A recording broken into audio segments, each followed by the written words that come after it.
টক দই এগুলো দিয়ে যে আমি পেস্টটা করে রেখেছি সেটা এবার আমি এতে দিলাম।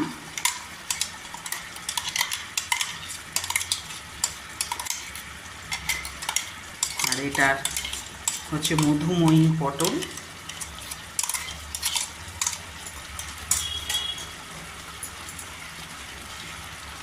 এবার টক দইটা দিলাম।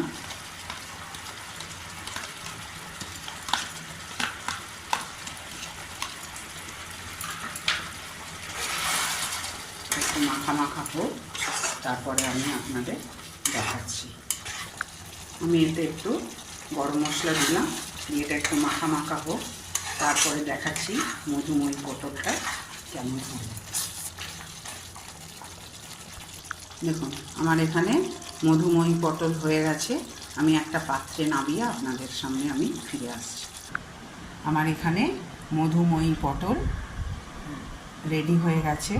এই রেসিপিটা যদি ভালো লেগে থাকে তাহলে প্লিজ আমাকে অনেক লাইক সাবস্ক্রাইব করে আমার পাশে থাকবে। নমস্কার।